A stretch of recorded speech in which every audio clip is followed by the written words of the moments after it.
Hey, I'm Seth from Everything Money. We are here on the Learn to Invest channel. Of course, we're here with your hero, Jimmy. Welcome, Jimmy. Hi, I'm Jimmy. We are here in the Everything Money studios in Akron. We have joined forces to talk about Disney today. We're going to analyze the financials, why Jimmy loves this and why Paul maybe does not.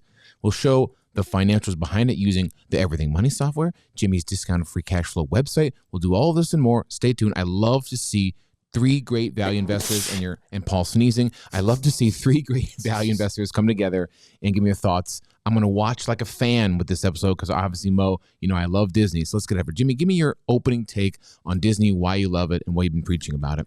So Disney, I love the fundamentals of the business. It's a business I've loved for a long time. I actually question it at this price. At this price, I'm not sure I like it all that much. I bought it back when it dropped below $100 per share when COVID was first happening. And at that price, I really liked it. And at that time, I had a fair value of about $105 per share, give or take. But the fundamentals of the business, they were getting ready to roll out Disney Plus, which I think has huge upside. They have so much content. I think that, is a long-term great business for them to be in. I think that the parks business, their movie business, I think that the depth of their businesses, when I look out 10, 20 years, I think Disney will be significantly larger than they are today. I just want to buy it at a good price. So I hesitate at the current price, but I do own it. I'm happy to sit on it. So Jimmy hesitates at the current price. I run away from this at the current price like no other. I look at this and I think to myself, like Jimmy said, Disney is a great company. So here's our 8-pillar software. Let me show you guys Disney. So this is something we talk about all the time. Pull up Disney. The market cap's $260 billion. I bet you if I gave you a check for $260 billion, you couldn't replicate Disney. And does that mean it's worth it? No. But at the same point, it's Disney, to me, that explains the moat that Disney has. It has 100 years of this history and how many killer titles that every single year they put out killer and killer. I mean, this is a company that ain't going to be going away anytime soon, right? Mm-hmm. Now, can you still overpay for a great thing? Yes. And I think now is an example of that. So, Jimmy, why don't you explain your discounted cash flow model on Disney, and then I'll explain ours. So I got a fair value of about $95 per share using a 7.5% required rate of return. And basically what we do is we take free cash flow estimates going out the next few years, discount them back to today, and try to determine what it's worth. We're getting about $95 per share. And part of the reason for that is that with some of the issues that Disney has run into near term, the parks and things like that, it has dragged down some of the value because just a few months ago, I had this thing valued at about $105 per share. It's dropped down since then. But either way, with the stock trading at $142 per share, yeah, I have no interest. I love this company. I love the business. But if it dropped below 95, if it dropped in the 90s or 80s, I would consider it there. But up at this level, I have no interest. Now, many people ask me, why aren't I selling it if I have it overvalued?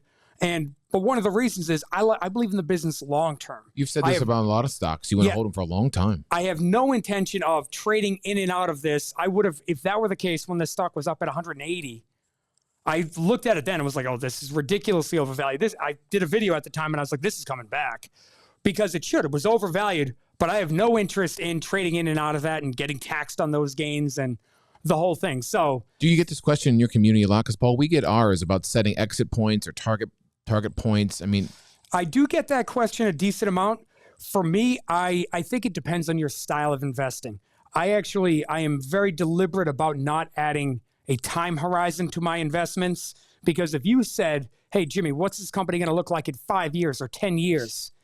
I don't know. That's difficult to do. Even with Disney? Even with Disney, I mean, because again, there could be 10 years is a long time. I mean, you could open up new parks, you could launch new products. There could be so many, what's going to happen with the movie business, movie theaters and all of that. Does Disney at some point decide to go? I know that they're, doing a lot of their movies on Disney Plus. Yeah. The potential revenue opportunities there could be huge. So for me, what I do is instead of setting price targets, I say, is this a company I'm happy to own for 20 years? Buffett says it a lot. What if they were to close the stock market for 10 years? Are you happy to own the company? Love that. From the company perspective, yes, I'm happy to sit on Disney, but I'm happy to sit on Disney where I bought it. I'm not happy here. I bought it. I'm up more than 50%. Amazing. Since then, or I actually probably about 50% now. But either way, back at that price, it made a lot of sense. Here, it feels overvalued. So my take on it is very similar to Jimmy's. I don't want to be trading in on stocks. However, if Disney gets to a point, let's say it went to $250 a share right now, and I owned it, and I had Alibaba, and I had no cash left, I would have no problem personally saying, you know what, I'm selling my Disney to buy Alibaba because I feel like one is 2.5 times overvalued. I think one is 1/3 of the value. So to say there's a hard, when Warren Buffett says our lifetime, our goal is to own for a lifetime, go look at their 13F. They're selling and buying things all the time. Like, I don't want to, I mean, it's not true. Now, does he have some staples that he's keeping forever? Probably, but it's not, it's the big Cokes and the American Express and those ones. I look at Disney, everything to me is what's your portfolio? Where do you sit in cash right now? Where are your opportunities? If all of the market's overpriced, I'll just keep it. But if there's something like an Alibaba, which I think is worth $250, $300 more per share today, and it's selling for $120, and I have Disney selling for 3 times what I think it's worth, then that's a no-brainer to me if I needed the cash to go buy more Alibaba. That I agree with that. And I'm completely. sure Jimmy does. I didn't think he was going to. I completely agree with that. If a stock is overvalued, right now I own Activision, and I bought it before there were buyout talks, and then buyout talks spiked the price. I plan on holding it, kind of, but if I find another better opportunity, I'm happy to sell it. So yes, in that scenario, I might consider doing it. Did you buy it like the day before? It was a couple weeks before. Oh, a couple weeks. Yeah, it was maybe a week or two. I was gonna say I called the SEC just to make sure they looked into it. Yeah, no, it it was this guy. Yeah, it was. I got fortunate with that. I call him Jeremy Madoff. Mo, what is your take Jimmy on Madoff. Disney? Why do I call you Jeremy? Well, I'm more Yes, in Paul's exactly. alignment. This is also the stock that has basically melted my brain. You shut down 40 to 45% of revenue during COVID. They go to all-time highs. They open parks back up, and the stock comes all the way back down. And to me, I mean, this is a company, we've said it multiple times, this is something I want to buy around $85, $90 a share. And I think it's eventually going to get there because it is overvalued right now. And it's been that way for quite some time. I mean, I did look at it during COVID, but when they shut down parks, I was saying, this is going to go lower. This is definitely going to go lower. Why was I wrong? 130 million Disney Plus subscribers now, Paul. Why don't we get to You the know what I stock? love? Well, they crushed it on those Disney. I mean, they were supposed because of COVID. They crushed it. Yeah, COVID I mean, they were. launched them. Yeah, and I was thinking about Disney Plus the other day. They have an amazing opportunity to monetize like nobody else can. I mean, kids watch a movie, kids go buy X. They turn it into whatever other movie. I mean, Netflix, Hulu, they don't have the opportunity to monetize their platform like Disney does. It's incredible. Disney's, And they can advertise their own stuff on that platform. exactly. When It's amazing. I took my kids to Disney last year, and it's funny when Disney Plus came out. As a parent, I got 2 little kids, a 5-year-old and actually 6 and 7 now, and we had to get Disney Plus just because what are they going to watch? But the amazing part is we didn't tell them we were going to Disney last year, and we told them like the night before we were leaving. And I was like, all right, we might have to like explain how big of a deal this is. I wanted to fully sell the surprise we were giving them. But no, they were pre-sold, and they were like, oh, we saw commercials for that. I was like, this is perfect. So it sold itself. But I think that goes back to the moat you were talking about. Disney's one of the few companies that it can hold every age group, whether it be their Star Wars line or whether it be every Disney movie that ever comes out or Pixar or all the things that they have. Paul's brother. He's obsessed. It's obscene to me how good of a moat that they have, which partially explains some of their stock being overvalued. But again, once it fell below my calculation of fair value at the time, I was more than happy to jump in. Yeah, and we try to preach it's not what you buy, it's what you pay. So, Paul, why don't you show us the stock analyzer, what we should be thinking about as value investors for Disney paying? All right, so this is our Everything Money software, like I said before. Guys, this just really quick, 8 pillars tab. It's a 1 check, but this is all because of COVID. So I'm not even paying attention to this stuff. I'm like, listen, people ask me all the time, like, do you buy when it's all 8 check? No. Do you avoid when it's all X's? No. I mean, I have Carnival Cruise Line. So let's go to the stock analyzer tool, which has been incredibly important and popular. Now, the reason being is every investment is the present value of all future cash flow, but we don't know the future. All we can do is make assumptions about the future.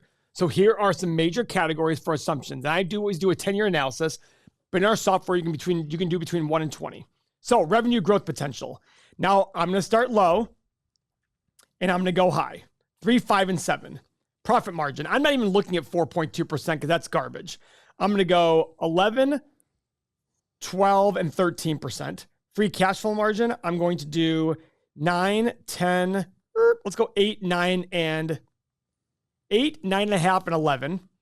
PE, 84 and 175 seems a little crazy, but remember, it's because they're coming off the COVID year. So one of the COVID years. So I'm going to go 14, 16, and 18, which I'm sure Jimmy disagrees with. Yeah, Jimmy, what do you think about PE? I'm okay with that. This is a larger company. Larger companies, I think, should be on the lower end. Okay. I'm curious what the historical average. What is the actual, like 50 years? I don't know. Do you have that? I'll Google it. You do your thing, I'll Google. So, desired return, guys, 12.5%. That would include your margin of safety because you can buy an ETF and make 9 or 10%. So 12.5% still covers you. Hit the analyze button. Oh boy. What do you got? Oh boysies. Low end of 40 to 50, high end of 80 to 100, middle range of 55 to 70. It sounds like it's very obvious for both of you that this is a no buy at the moment for a value investor. I mean, if you're just blindly excited about stocks, you could make this a buy by adjusting some of your assumptions moving forward with greater growth, greater subscribers in terms of Disney Plus. But yeah, we're kind of way off. What did you say, Jimmy? I mean, you bought it a hell of a time. At this price, it's nowhere near where I'd want it to. I'd love for it to get back down there. But because, again, I'm thinking big picture, do we like the business? Imagine this thing fell back down to where it was when COVID happened in the high 80s, low 90s. I forget where it was. Did you think it was going to go lower when you bought it? No, I jumped the gun. I wanted it to drop below 100. And I remember it was like 99, 80 something. I had an alert and it got there and I was like tripping over myself. And I had told my friends at the time, I was like, this stock should be trading above it. It shouldn't get back down to this fair value. I had also reacted to they're closing their parks. Oh, yeah. But my number one question was, are they going to stay closed?